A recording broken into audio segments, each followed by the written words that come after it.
नमस्कार, आदाब, सत श्री अकाल दोस्तों। मैं हूं आपका होस्ट एंड दोस्त राजेंद्र ठाकुर। आप सुन रहे हैं रेडियो उड़ान फ्लाइट ऑफ फ्लाइट। और दोस्तों, शुरू हो चुका है हमारा साप्ताहिक कार्यक्रम जी के कैप्सूल, जो आपके ज्ञान को रखे कूल।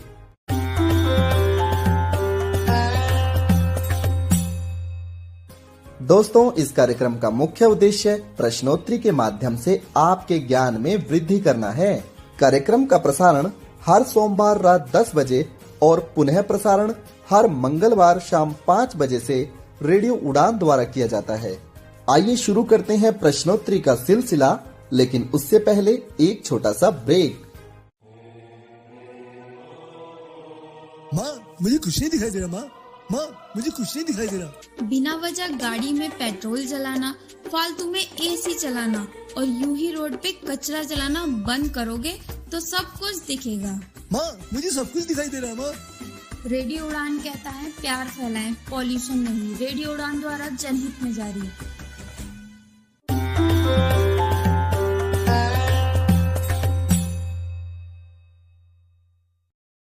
जीके कैप्सूल कार्यक्रम में आप सभी श्रोताओं का एक बार फिर से हार्दिक स्वागत है। दोस्तों, आज है 13 जनवरी सन 2025 और देश में लोहड़ी का त्योहार बड़े ही धूमधाम से मनाया जा रहा है। दोस्तों, मुख्य रूप से यह त्योहार हरियाणा, पंजाब व दिल्ली के कुछ हिस्सों में मनाया जाता है और यहाँ पर लोगों में बहुत अधिक चहल पहल भी देखने को मिलती है। दोस्तों, इस दिन सूर्य भगवान और अग्निदेव की पूजा की जाती है। प्रसाद के रूप में उन्हें मूंगफली और रेवड़ियां भेंट की जाती हैं। सूर्य इस दिन मकर राशि में प्रवेश करते हैं। दोस्तों, इस त्योहार के पीछे वीर योद्धा दूल्हा भट्टीवाला की कहानी भी जुड़ी हुई है। ऐसा माना जाता है कि दूल्हा भट्टीवाला ने लड़कियों की खरीद और बिक्री के संदर्भ में अपनी आवाज बुलंद की थी। और दोस्तों, ऐसा माना जाता है कि इस त्योहार को मनाने से सर्दी के दिन कम हो जाते हैं और गर्मी की शुरुआत होने लगती है। मुझे उम्मीद है कि आप सभी श्रोता अपने अपने घरों में इस त्योहार का आनंद उठा रहे होंगे। चलिए कार्यक्रम का प्रारंभ करते हैं। प्रश्न संख्या 1, क्वेश्चन नंबर 1। दोस्तों, आप लोगों को बताना है नेशनल मॉन्यूमेंट ऑफ इंडिया यानी भारत का राष्ट्रीय स्मारक कौन सा है। आपके विकल्प हैं ए India gate, B Qutub Minar, सी ताजमहल या डी बीबी का मकबरा। बिल्कुल सही दोस्तों, इंडिया गेट। प्रश्न संख्या 2, क्वेश्चन नंबर 2। दोस्तों, आप लोगों को बताना है हरमंदिर साहिब का निर्माण अमृतसर में किसने किया था। आपके विकल्प हैं ए गुरु रामदास, बी गुरु गोविंद सिंह, सी गुरु लहना या डी गुरु अर्जन देव। बिल्कुल सही दोस्तों, गुरु अर्जन देव। प्रश्न संख्या 3, क्वेश्चन नंबर 3। दोस्तों, आप लोगों को बताना है अमृतसर शहर की नींव किस गुरु ने रखी थी। आपके विकल्प हैं ए गुरु अर्जन देव, बी गुरु रामदास, सी गुरु गोविंद सिंह या डी गुरु हरकृष्ण। बिल्कुल सही दोस्तों, गुरु रामदास। प्रश्न संख्या 4, क्वेश्चन नंबर 4। दोस्तों, आप लोगों को बताना है आत्मीय सभा की स्थापना किसने की थी। आपके विकल्प हैं ए राजा राम मोहन राय, बी बेजावर पेशवा, सी महात्मा गांधी या विकल्प डी दादा भाई नेहरू जी। बिल्कुल सही दोस्तों, राजा राम मोहन राय। प्रश्न संख्या 5, क्वेश्चन नंबर 5। दोस्तों, आप लोगों को बताना है भारतीय राष्ट्रीय रेल संग्रहालय कहां पर स्थित है। आपके विकल्प हैं ए सूरत, बी कलकत्ता, सी नई दिल्ली या डी मुंबई। बिल्कुल सही दोस्तों, नई दिल्ली। प्रश्न संख्या 6, क्वेश्चन नंबर 6। दोस्तों, ये प्रश्न बैंकिंग से संबंधित है। आप लोगों को बताना है कि बैंकों में ओम्बड्समैन अर्थात लोकपाल की नियुक्ति क्यों की जाती है। आपके विकल्प हैं ए ई सेवाओं को सुचारू ढंग से चलाने के लिए, बी कंप्लायंस एंड पेनल्टी की जांच परख के लिए, सी गुणवत्ता परख ढंग से शिकायतों का निवारण करने के लिए, या विकल्प डी बचत खातों की निगरानी करने के लिए। बिल्कुल सही दोस्तों, गुणवत्ता परख ढंग से शिकायतों का निवारण करने के लिए। प्रश्न संख्या 7, क्वेश्चन नंबर 7। दोस्तों आप लोगों को बताना है पूर्ण रूप से जैविक अर्थात ऑर्गेनिक खेती करने वाला भारत का पहला राज्य कौन सा है। आपके विकल्प हैं ए सिक्किम, बी मेघालय, सी मिजोरम, या विकल्प डी गोवा। बिल्कुल सही दोस्तों, सिक्किम। प्रश्न संख्या 8, क्वेश्चन नंबर 8। दोस्तों आप लोगों को बताना है प्रधानमंत्री ग्रामीण सड़क योजना का प्रारंभ किस प्रधानमंत्री जी के द्वारा किया गया था। आपके विकल्प हैं ए अटल बिहारी वाजपेयी, बी प्रधानमंत्री नरेंद्र मोदी, सी डॉक्टर मनमोहन सिंह, या विकल्प डी पीवी नरसिम्हा राव। बिल्कुल सही दोस्तों, अटल बिहारी वाजपेयी के द्वारा सन 2000 में ग्रामीण सड़क योजना का प्रारंभ किया गया था। प्रश्न संख्या 9, क्वेश्चन नंबर 9।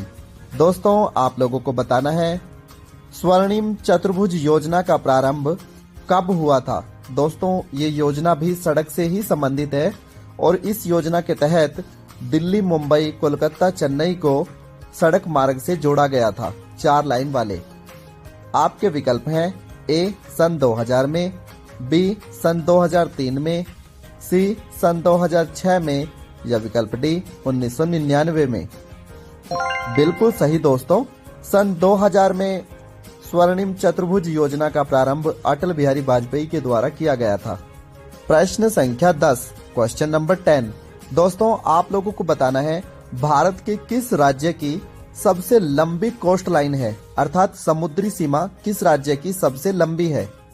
आपके विकल्प हैं ए आंध्र प्रदेश, बी गुजरात, सी कर्नाटक, या डी महाराष्ट्र। बिल्कुल सही दोस्तों, गुजरात 1214 किलोमीटर की लंबाई है समुद्री सीमा से। प्रश्न संख्या 11, क्वेश्चन नंबर 11। दोस्तों आप लोगों को बताना है नींबू में कौन सा एसिड पाया जाता है। आपके विकल्प हैं ए सैट्रिक एसिड, बी टेरेट्रिक एसिड, सी न्यूट्रिक एसिड, या डी फार्मिक एसिड। बिल्कुल सही दोस्तों, सैट्रिक एसिड नींबू में पाया जाता है। प्रश्न संख्या 12, क्वेश्चन नंबर 12। दोस्तों आप लोगों को बताना है जीवाश्म का अध्ययन क्या कहलाता है। आपके विकल्प हैं ए पैलिएंटोलॉजी, बी एंथ्रोलॉजी, सी जियोलॉजी, या विकल्प डी फिजियोलॉजी। बिल्कुल सही दोस्तों, पैलिएंटोलॉजी अर्थात ऑप्शन ए। प्रश्न संख्या 13, क्वेश्चन नंबर 13। दोस्तों आप लोगों को बताना है एनी बेसेंट मूल रूप से किस देश की निवासी थी। आपके विकल्प हैं ए यूके, बी जर्मनी, सी आयरलैंड, या विकल्प डी फिनलैंड। बिल्कुल सही दोस्तों, आयरलैंड की निवासी थी। प्रश्न संख्या 14, क्वेश्चन नंबर 14। दोस्तों आप लोगों को बताना है क्रिश्चियन धर्म में सुधार के लिए थियोसॉफिकल सोसाइटी की स्थापना कब हुई थी। आपके विकल्प हैं ए 1877, बी 1870, सी 1862, या विकल्प डी 1875। बिल्कुल सही दोस्तों, सन 1875। प्रश्न संख्या 15, क्वेश्चन नंबर 15। दोस्तों आप लोगों को बताना है सुप्रसिद्ध चित्रकार राजा रवि वर्मा किस राज्य से थे। आपके विकल्प हैं ए केरल, बी महाराष्ट्र, सी पंजाब, या डी उत्तराखंड। बिल्कुल सही दोस्तों, केरल। प्रश्न संख्या 16, क्वेश्चन नंबर 16। दोस्तों आप लोगों को बताना है श्री अमर्त्य सेन को अर्थशास्त्र के किस महत्वपूर्ण कार्य के लिए नोबेल पुरस्कार से सम्मानित किया गया था। आपके विकल्प हैं ए इकोनॉमिक मॉडल के लिए, B for welfare economic, C demography, या विकल्प डी माल्थुसियन मॉडल के लिए।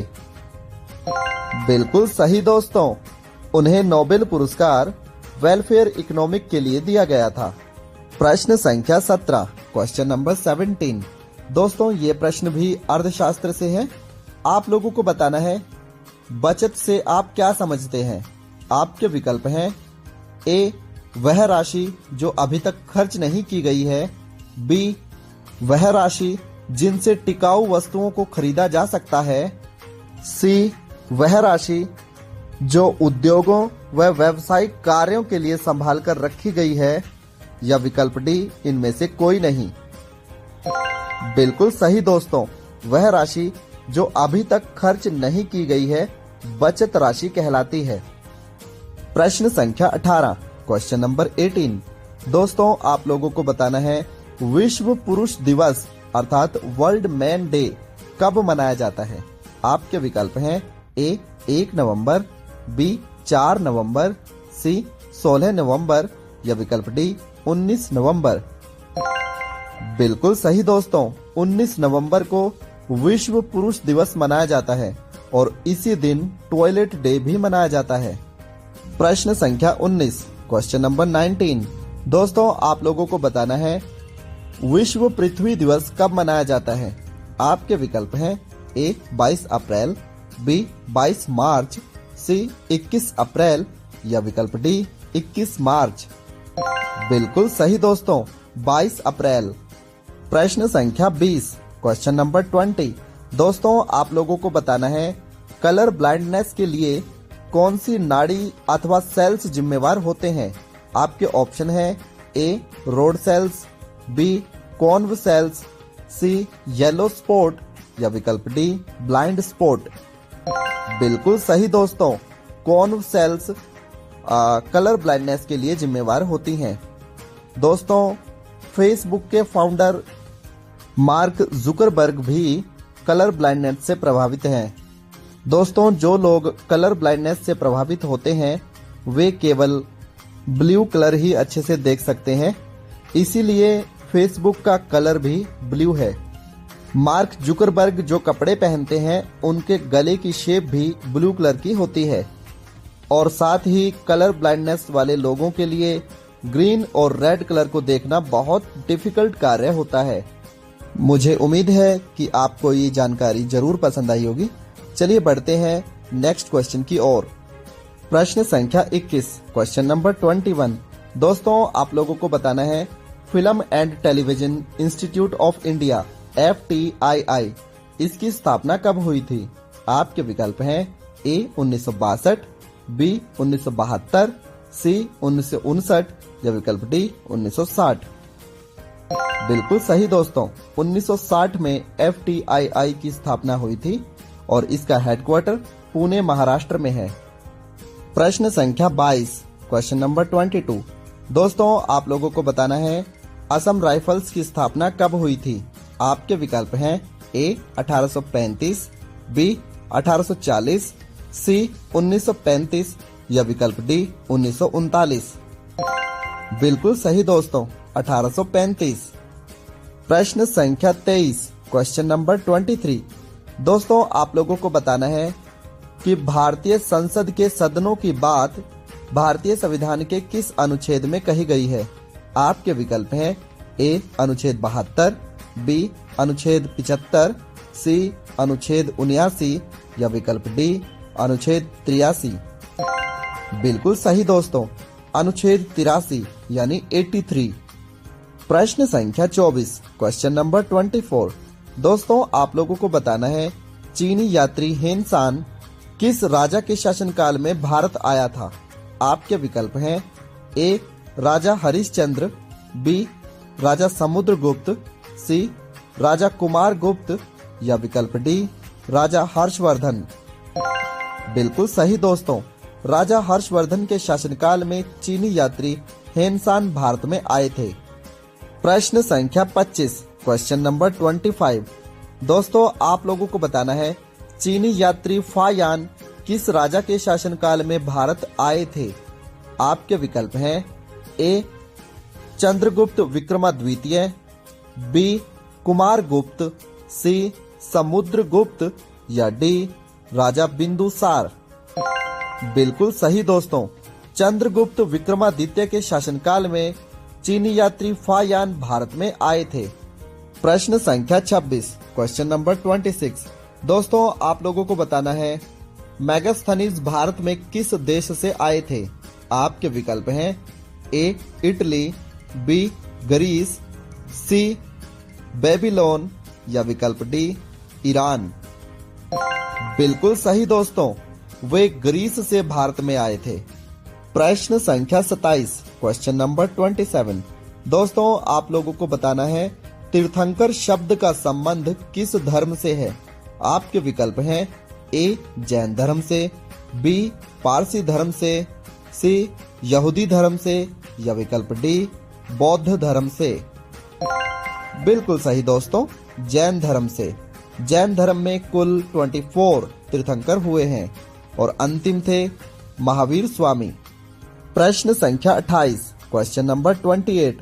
दोस्तों आप लोगों को बताना है बहलोल लोधी जी को खाने खाना की उपाधि किस मुगल बादशाह ने दी थी। आपके विकल्प हैं ए मोहम्मद शाह ने, बी तैमूर लंग ने, सी खिज्जर खान ने या विकल्प डी बलबन ने। बिल्कुल सही दोस्तों, मोहम्मद शाह ने बहलोल लोधी जी को खाने खाना की उपाधि दी थी। दोस्तों बहलोल लोधी लोधी वंश के संस्थापक थे और उन्होंने 1451 से लेकर 1489 तक शासन किया था। प्रश्न संख्या 29, क्वेश्चन नंबर 29। दोस्तों आप लोगों को बताना है लौह व रक्त की नीति अपनाने वाले कौन से सुल्तान थे। आपके विकल्प हैं ए बलबन, बी इल्तुतमिश, सी कुतुबुद्दीन ऐबक या विकल्प डी खिज्र खां। बिल्कुल सही दोस्तों, बलबन ने इस नीति को अपनाया था। प्रश्न संख्या 30, क्वेश्चन नंबर 30। दोस्तों आप लोगों को बताना है कि भागवत गीता का पहली बार हिंदी से अंग्रेजी में अनुवाद किस व्यक्ति ने किया था। आपके विकल्प हैं A Charles Wilkins, B John Arthur, C Julius Caesar या विकल्प डी एडम स्मिथ। बिल्कुल सही दोस्तों, चार्ल्स विल्किंस। प्रश्न संख्या 31, क्वेश्चन नंबर 31। दोस्तों आप लोगों को बताना है मार्को पोलो किस देश से भारत में आए थे। आपके विकल्प हैं ए स्पेन, बी पुर्तगाल, सी न्यूजीलैंड या विकल्प डी इटली। बिल्कुल सही दोस्तों, वे इटली से भारत में आए थे। प्रश्न संख्या 32, क्वेश्चन नंबर 32। दोस्तों आप लोगों को बताना है कि दिल्ली से आगरा राजधानी कब ट्रांसफर हुई थी। आपके विकल्प हैं ए 1210, बी 1504, सी 1638 या विकल्प डी 1765। बिल्कुल सही दोस्तों, 1504। इस समय सिकंदर लोधी दिल्ली पर शासन कर रहे थे। उन्होंने अपनी राजधानी बदलकर आगरा कर ली थी, इसलिए आगरा का संस्थापक भी सिकंदर लोधी को कहा जाता है। दोस्तों दिल्ली का वास्तविक संस्थापक इल्तुतमिश है। उन्होंने 1210 में दिल्ली को राजधानी बनाया था और सन 1210 से लेकर 1504 तक दिल्ली ही मुगलों की राजधानी थी। 1504 से लेकर 1638 के बीच में राजधानी आगरा व अन्य स्थानों पर जाती रही, किंतु शाहजहां के शासनकाल में सन 1638 में एक बार फिर से दिल्ली राजधानी बन गई थी, जो 1765 तक बनी रही। सन 1765 में बक्सर का युद्ध हुआ और इस दौरान दोस्तों 1764 में बक्सर का युद्ध हुआ था और 1765 में दिल्ली से राजधानी कलकत्ता बन गई थी। कलकत्ता राजधानी सन 1765 से लेकर 1911 तक रही। सन 1911 में घोषणा हुई कि दिल्ली को एक बार फिर से भारत की राजधानी बनाया जाएगा और सन 1912 में ऐसा कर भी दिया गया। आज तक सन 1912 से लेकर 2025 तक दिल्ली ही हमारी राजधानी है। आपको ये जानकारी जरूर पसंद आई होगी। चलिए बढ़ते हैं आज के 33वें प्रश्न की ओर। प्रश्न संख्या 33, क्वेश्चन नंबर 33। यदि पिछली जानकारी आप लोगों ने ध्यान से सुनी है तो इस प्रश्न का उत्तर आप लोग बिना विकल्प के ही दे सकते हैं। प्रश्न है कि दिल्ली के वास्तविक संस्थापक कौन हैं? आपके विकल्प हैं ए इल्तुतमिश, बी कुतुबुद्दीन ऐबक, सी मोहम्मद शाह या विकल्प डी अकबर। बिल्कुल सही दोस्तों, इल्तुतमिश। प्रश्न संख्या 34, क्वेश्चन नंबर 34। दोस्तों आप लोगों को बताना है लाख बख्श की जो उपाधि है वो किसने धारण की थी? आपके विकल्प हैं ए मोहम्मद शाह, बी अकबर, सी औरंगजेब या विकल्प डी कुतुबुद्दीन ऐबक। बिल्कुल सही दोस्तों, कुतुबुद्दीन ऐबक। प्रश्न संख्या 35, क्वेश्चन नंबर 35। दोस्तों आप लोगों को बताना है नालंदा विश्वविद्यालय की स्थापना किसने की थी? आपके विकल्प हैं ए चंद्र विक्रमाद्वितीय, बी समुद्रगुप्त, सी कुमार गुप्त या विकल्प डी धर्मपाल। बिल्कुल सही दोस्तों, कुमार गुप्त। प्रश्न संख्या 36, क्वेश्चन नंबर 36। दोस्तों आप लोगों को बताना है किस विश्वविद्यालय को इंसानी सभ्यता की पहली पाठशाला के नाम से जाना जाता है? आपके विकल्प हैं ए नालंदा विश्वविद्यालय, बी गांधार विश्वविद्यालय, सी तक्षशिला विश्वविद्यालय या डी विक्रमशिला विश्वविद्यालय। बिल्कुल सही दोस्तों, तक्षशिला विश्वविद्यालय।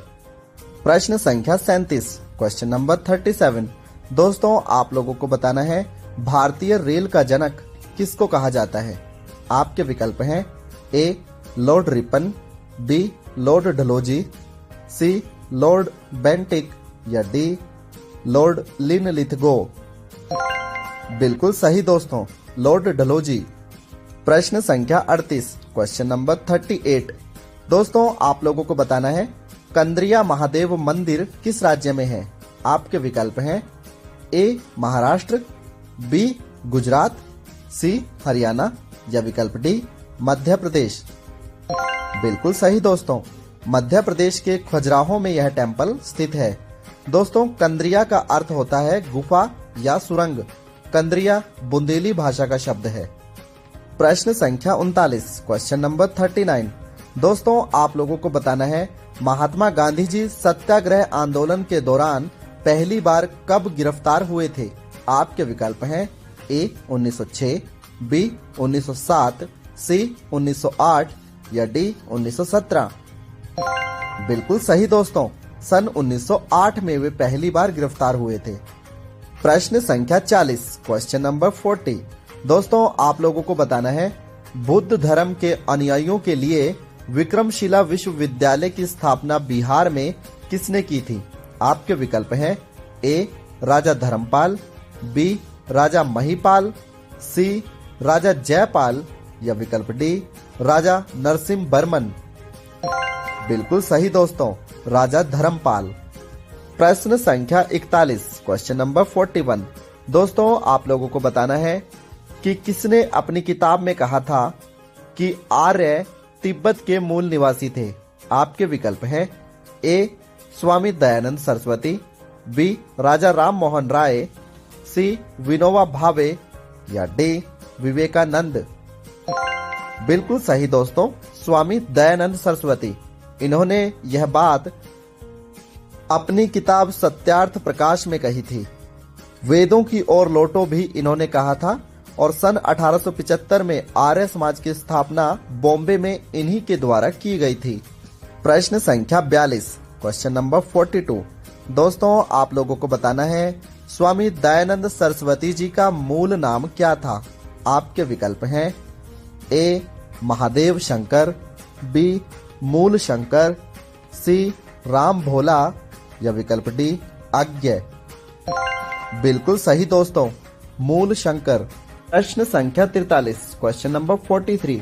दोस्तों आप लोगों को बताना है जूनागढ़ का शिलालेख किस राजा के द्वारा लिखवाया गया था?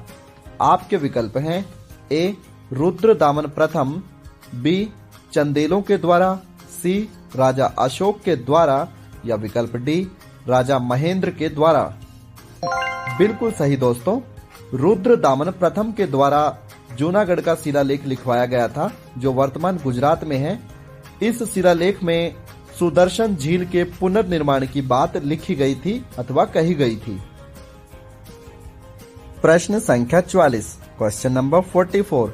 दोस्तों, आप लोगों को बताना है कि 15 अगस्त सन 1947 की आधी रात को प्रधानमंत्री जवाहरलाल नेहरू जी ने देश को संबोधित किया था।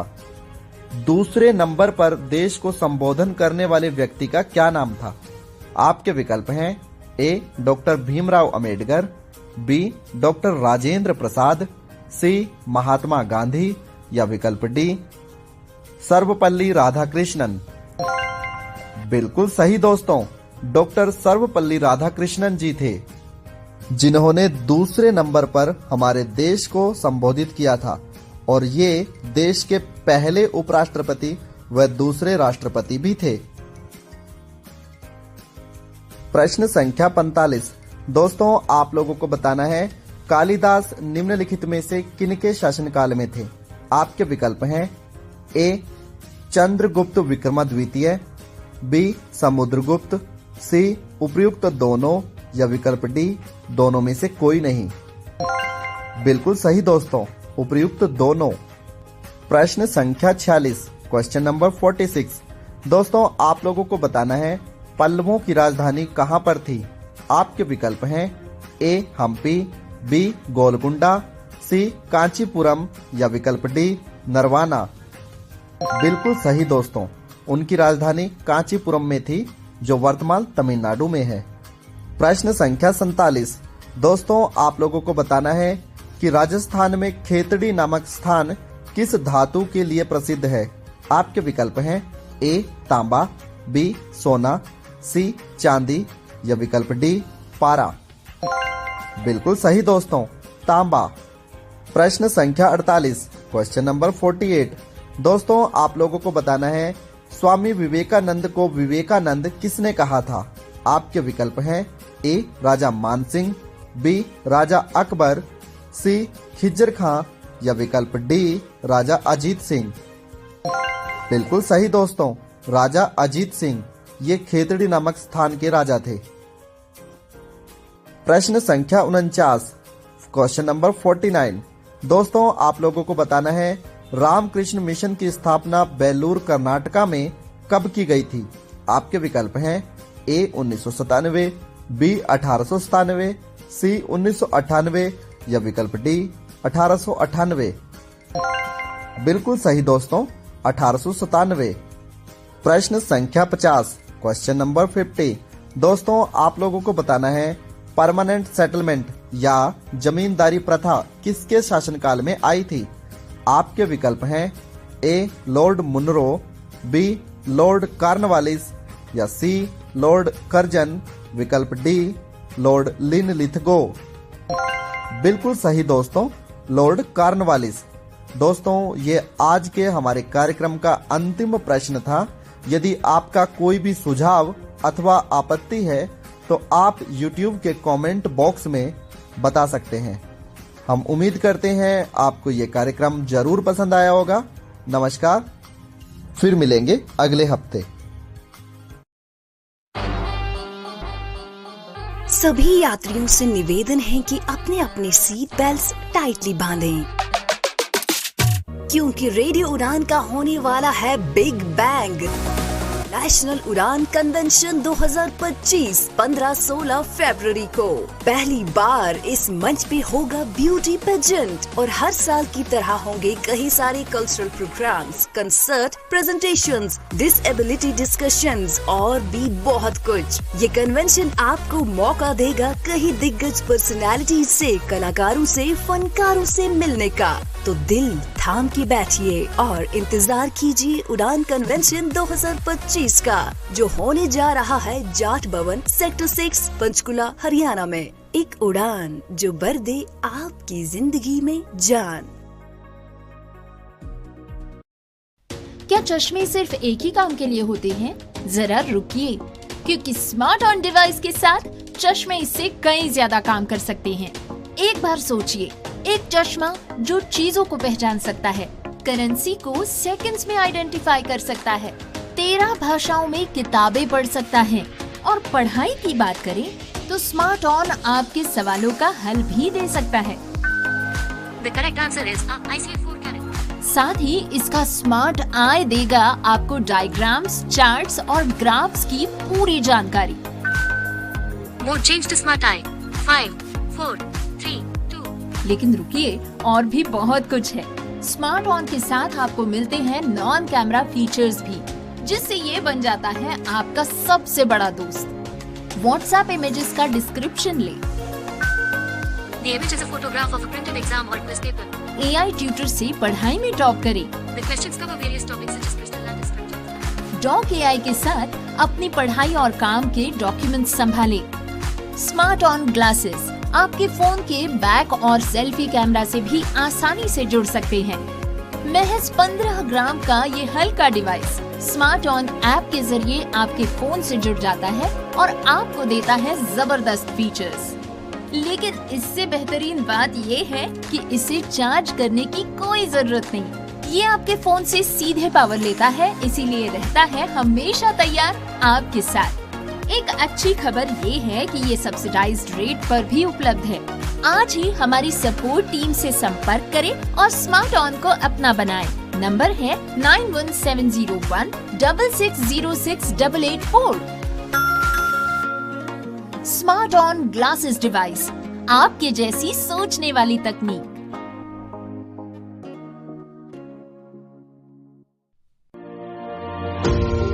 पेश है स्मार्ट ऑन ग्लासेस, एक ऐसी डिवाइस जो तकनीकी और सादगी को साथ लाता है। यह हल्का डिवाइस स्मार्ट ऑन ऐप के जरिए आपके फोन से जुड़ता है और देता है आपको 7 जबरदस्त फीचर्स।